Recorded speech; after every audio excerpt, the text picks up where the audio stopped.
हे माता लक्ष्मी, आपकी इस वीडियो को जो भी पूरा देखे उसकी सारी मनोकामनाओं को पूरा कर देना, उसकी झोली खुशियों से भर देना। दोस्तों, किस पाप के कारण महिला समय से पहले ही विधवा हो जाती हैं? दोस्तों, माता लक्ष्मी जी और भगवान विष्णु जी क्षीर सागर में शेष नाग की सैया पर बैठे हुए थे। तब माता लक्ष्मी जी के मन में जिज्ञासा उत्पन्न हुई और उन्होंने भगवान विष्णु जी से प्रश्न किया कि हे प्रभु, किस कारण से एक महिला समय से पहले विधवा होती है? ऐसा वह कौन सा पाप है जो एक पतिव्रता नारी को भी विधवा बना डालता है? क्या महिला के विधवा होने के संकेत पहले से मिलते हैं? तथा महिला का वह कौन सा अंग है जिससे वह पता चलता है कि महिला विधवा होगी या नहीं? इस प्रकार से प्रश्न पूछने पर भगवान विष्णु कहते हैं कि हे प्रिय, तुमने उचित ही प्रश्न किया है। यह सत्य है कि कुछ महिलाओं के भाग्य में समय से पहले विधवा होना लिखा होता है, चाहे वो पतिव्रता ही क्यों ना हो। किंतु एक पाप करने के कारण महिला समय से पहले विधवा बनती है और महिला के शरीर का एक अंग उसके विधवा होने का संकेत भी देता है। भगवान विष्णु कहते हैं कि हे देवी, तुम्हें इस समय परम गोपनीय सत्य को बताने से पहले मैं तुम्हें एक कथा सुनाता हूँ। इस कथा में तुम्हें तुम्हारे सभी प्रश्नों के उत्तर मिल जाएंगे, इसलिए तुम इस कथा को ध्यान से सुनना। भगवान विष्णु ने माता लक्ष्मी को एक अत्यंत सुंदर कथा सुनाई। इस कथा के माध्यम से भगवान विष्णु ने समस्त मानव जाति के कल्याण के लिए महत्वपूर्ण उपदेश दिए, इसलिए आप भी इस कथा को पूरा जरूर सुने। इस कथा को आधा अधूरा सुनना पाप माना जाता है। तो चलिए शुरू करते हैं। दोस्तों, एक समय की बात है, मध्य देश में एक अत्यंत धनवान सेठ रहा करता था। उसका एक पुत्र और 3 पुत्रियां थी। उसकी तीनों पुत्रियों का विवाह अच्छे और धनवान घरानों में हो गया था, किंतु सेठ की एक पुत्री को दुर्भाग्य का सामना करना पड़ा। उसकी पुत्री विवाह के कुछ ही वर्षों बाद विधवा हो गई और अत्यंत दुख में जीवन बिताने लगी। उस विधवा महिला का नाम सावित्री था। सावित्री अत्यंत सुंदर, गुणवान और पतिव्रता नारी थी, किंतु उसके भाग्य में जो अशुभ लिखा हुआ था वही उसके साथ घटित हो गया। सावित्री के पति ने विवाह के समय केवल सावित्री का सुंदर स्वरूप और उसके पिता की संपत्ति देखी थी, जिससे उसे भी जल्दी ही अपने शरीर का त्याग करना पड़ा। बचपन से ही सावित्री के शरीर के अंगों पर उसके विधवा होने के लक्षण दिखाई दे रहे थे, लेकिन किसी ने उस पर ध्यान नहीं दिया। सावित्री के पिछले जन्म के कर्मों के कारण उसे इस जन्म में विधवा होना पड़ा था। भगवान विष्णु कहते हैं, हे देवी, अब मैं तुम्हें सावित्री के पूर्व जन्म की कहानी सुनाता हूँ, उसे तुम ध्यान से सुनो। सावित्री का पिछले जन्म में एक ब्राह्मण के घर पर जन्म हुआ था। उसका नाम गायत्री था। वह ब्राह्मण राजा को अत्यंत प्रिय था, जिस कारण से ब्राह्मण का घर धन धान्य से भरा हुआ था। उसके पास बहुत सारी धन संपत्ति थी, जिसके कारण ब्राह्मण बहुत ज्यादा उन्मत्त और गर्विष्ठ बन गया था। वह ब्राह्मण अपनी पुत्री गायत्री से बहुत प्रेम करता था, क्योंकि वह उसकी इकलौती पुत्री थी। गायत्री बहुत ही सुंदर थी और पिता के लाड प्यार से वह भी बिगड़ चुकी थी। उसके पिता उसकी हर इच्छा को पूर्ण करते थे, उसे कभी भी किसी चीज की कमी नहीं होने दी। गायत्री ने अपने जीवन में कभी कोई दुख नहीं देखा था और उससे अपनी सुंदरता पर भी अत्यधिक घमंड था। फिर जब गायत्री विवाह करने के लिए लायक हुई तो उसके पिता ने उसका विवाह करने का सोचा, लेकिन उसकी एक शर्त थी कि जो भी गायत्री से विवाह करेगा वह उसके साथ उसके पिता के घर में रहेगा, अर्थात घर जमाई बनकर रहेगा। ब्राह्मण ने अपने सभी रिश्तेदारों को यह बात बता दी और चारों तरफ ये बात फैल गई। कई विद्वान और ज्ञानी पंडित गायत्री से विवाह करने के लिए उसके घर उसे देखने के लिए आ गए, लेकिन गायत्री ने किसी को भी पसंद नहीं किया।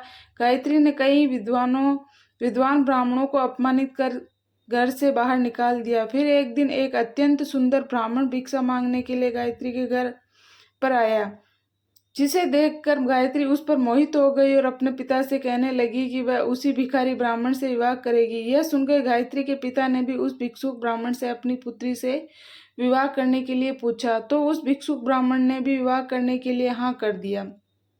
फिर गायत्री और उस भिक्षुक ब्राह्मण का विवाह संपन्न हुआ। गायत्री विवाह के समय बहुत प्रसन्न थी, उससे उसका मनपसंद जोड़ीदार मिल चुका था। विवाह के बाद गायत्री कुछ दिनों तक अपने पति के साथ बड़े प्रेम से रहने लगी और उसकी सेवा करने लगी, लेकिन कुछ ही दिन बीतने के बाद गायत्री ने अपना असली रंग दिखाना शुरू कर दिया। गायत्री अपने पति को नौकर की तरह समझने लगी। उसकी आज्ञा का पालन करने की जगह पर उसे ही आज्ञा देने लगी। गायत्री अपने पति को भी उसके नाम से बुलाने लगी। खुद अपने पति के पैर दबाना छोड़कर अपने पति से अपने पैर दबाने लगी।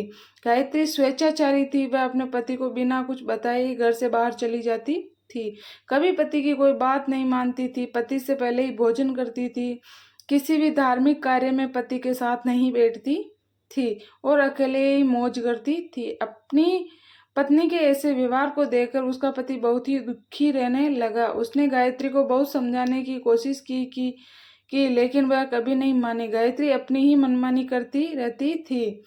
गायत्री की माता ने भी उसे समझाने का बहुत प्रयास किया कि एक महिला को अपने पति के साथ ऐसा व्यवहार नहीं करना चाहिए, लेकिन गायत्री अपनी माता की बात कभी नहीं मानती थी। वह जानबूझकर अपने पति को अपमानित करती रहती थी। दिन रात पति की बुराई करना, उसे अपशब्द कहना, उसे नाम लेकर बुलाना आदि प्रकार के निंदित कार्य वह प्रतिदिन करने लगी। गायत्री का पति भी उससे बहुत परेशान हो गया था। फिर एक दिन उसने बहुत विचार किया और गायत्री को छोड़कर जाने का निश्चय किया। गायत्री का पति बिना किसी को कुछ बताए अपना घर छोड़कर चला गया। उसने गायत्री का त्याग कर दिया और वन में जाकर तपस्या करने लगा, क्योंकि शास्त्र यही कहते हैं कि बुद्धिमान व्यक्ति को दुष्ट और स्वेच्छाचारी औरत का त्याग कर देना चाहिए, अन्यथा वह भी उसके पाप का भागीदार बनता है। गायत्री का पति वन में जाकर तपस्या करने लगा। गायत्री ने भी अपने पति को खोजने की कोशिश नहीं की और बड़े मौज से अपने ही घर में रहने लगी। गायत्री की माता ने उसे बहुत समझाया कि वह अपने पति से विनती करके उसे वापस घर पर लेकर आए, लेकिन गायत्री कहती कि जाने दो माँ, वैसे भी मेरा भीख मंगा पति किसी काम का नहीं है। उससे विवाह करके मैंने उसके ऊपर उपकार ही किया था, लेकिन वह मूर्ख मुझे ही छोड़कर चला गया। ऐसे मूर्ख पति के साथ रहने से अच्छा है कि मैं अकेली ही रह लूं। वैसे भी मैं इतनी सुंदर हूं कि कोई भी पुरुष मुझसे विवाह कर लेगा। गायत्री की ऐसी बातें सुनकर उसकी माता भी उससे दुखी रहने लगी। उधर गायत्री का पति ध्यान मग्न होकर तपस्या करने लगा और सांसारिक बंधनों से मुक्त होकर ईश्वर की भक्ति में लगा रहा। फिर कुछ दिनों बाद गायत्री के पिता के साथ अशुभ घटना घटी। उसे राजमहल में चोरी करते हुए सिपाही ने पकड़ लिया और राजा को इसकी खबर दी। राजा उस पर बहुत क्रोधित हुए। उन्होंने उसका सारा धन छीनकर उसे कारागृह में डाल दिया। अपना सब छिन जाने के कारण गायत्री बहुत ज्यादा गरीब हो गई। उसकी माता और गायत्री अब दूसरों के घर पर काम करने के लिए जाने लगी। गायत्री के पिता तो कारागृह में बंद थे, इसलिए उससे और उसकी माता को सारा काम करना पड़ रहा था। तब गायत्री को अकेलापन सताने लगा। घर में कोई पुरुष नहीं था, इसलिए उनकी सहायता के लिए भी कोई नहीं था। अब गायत्री को अपने पति की याद सताने लगी, लेकिन गायत्री का पति तो वन में सन्यासी बनकर तपस्या कर रहा था। फिर गायत्री अपने पति को ढूंढने के लिए वन में चली गई, लेकिन उसे उसका पति कहीं पर भी नहीं मिला। वह वन में हर तरफ ढूंढने लगी, लेकिन उसे उसका पति कहीं पर भी नहीं मिला। फिर वह एक जगह पर विश्राम करने के लिए बैठी, लेकिन अचानक उस जगह पर एक शेर आ गया और उसने गायत्री पर हमला कर दिया और उसी क्षण गायत्री के प्राण चले गए। मृत्यु के बाद दो यमदूत गायत्री को घसीटते हुए यमलोक लेकर चले गए। यमलोक में जब गायत्री यमराज के समक्ष जा पहुंची तो यमराज ने उसके पाप और पुण्य का मूल्यांकन किया। यमराज कहने लगे, यह तो अत्यंत पापी महिला है। इसने कभी अपने पति का सम्मान नहीं किया। इसने बार बार केवल अपने पति का अपमान ही किया है। यह उसका नाम लेकर बुलाती थी और अपने पति के साथ नौकर की तरह व्यवहार करती थी। ऐसी दुष्ट महिला को तो नरक में भेजना चाहिए। फिर गायत्री नरक में चली गई। अनेक वर्षों तक नरक में सजा भुगतने के बाद गायत्री को अपने पूर्व जन्म के कर्मों का प्रायश्चित करने के लिए फिर से मनुष्य जन्म प्राप्त हुआ। जो पाप गायत्री ने किए थे, इस पाप के कारण गायत्री के शरीर पर विधवा होने के लक्षण प्रकट हुए थे। भगवान विष्णु कहते हैं, हे देवी, अब मैं तुम्हें उन लक्षणों के बारे में बताता हूँ जिसके जो महिला के शरीर पर ऐसे चिन्ह प्रकट होते हैं, वह महिला समय से पहले विधवा होती है। भगवान विष्णु कहते हैं, हे देवी, यदि किसी महिला के पैर पसीने से रहित हो और उस पर नसें दिखाई न देती हो, उसके पैर चिकने तथा कोमल हो, तो वह महिला सुख भोगने वाली तथा ऐश्वर्यशाली नहीं होती है। सेकंड, यदि महिला के पैर का अंगूठा गोल व मांसल हो तो वह महिला पतिव्रता और ऐश्वर्यशाली होती है। 3, यदि महिला के पैर के अंगूठे पर नसें दिखाई देती हो तो वह दुर्भाग्य से पूर्ण व्यभिचारिणी महिला होती है। 4, बहुत छोटे अंगूठे वाली महिला क्लेश करने वाली तथा दुख भोगने वाली होती है। 5, अंगूठा अगर छपता हो तो वह महिला गर्भ धारण करने की क्षमता में दुर्बल होती है। 6, यदि किसी महिला के पैर की तर्जनी अंगुली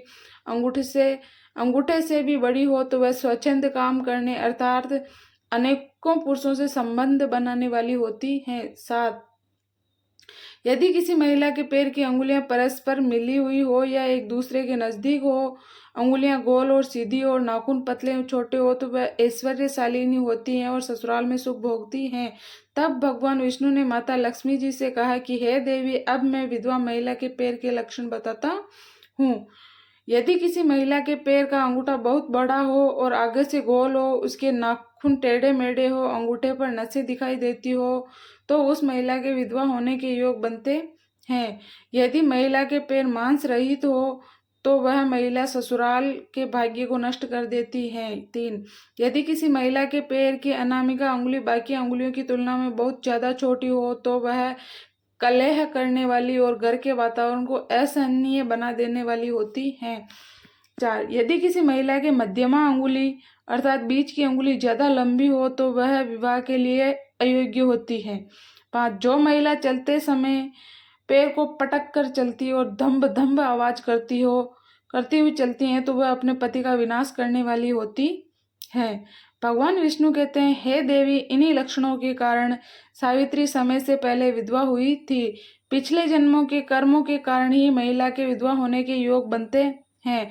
जो महिला अपने पति का अपमान करती है, उसका नाम लेकर बुलाती है तथा उसके भोजन करने से पहले ही भोजन कर लेती है तो वह महिला निश्चित ही समय से पहले ही विधवा हो जाती है। एक पतिव्रता महिला कभी अपने पति का अपमान नहीं करती, कभी उसे नाम लेकर नहीं बुलाती, सदैव अपने पति से एक निष्ठ रहकर उसकी इच्छा के अनुसार चलती हैं तो उस महिला की कभी दुर्गति नहीं होती है और वह मृत्यु के पश्चात मेरे लोक को प्राप्त करती हैं। तो दोस्तों, इस प्रकार से भगवान विष्णु ने माता लक्ष्मी जी को अत्यंत महत्वपूर्ण कथा सुनाई है। दोस्तों, यह तमाम जानकारी जन रुचि को ध्यान में रखकर दी जा रही है। इस वीडियो का उद्देश्य किसी की भी भावनाओं को ठेस पहुंचाना नहीं है। इस संदर्भ में हम किसी भी प्रकार का कोई भी दावा नहीं करते। अगर आज की ये वीडियो अच्छी लगी हो तो लाइक करें और आपके अपने चैनल असम वॉइस 96 को सब्सक्राइब करें। धन्यवाद।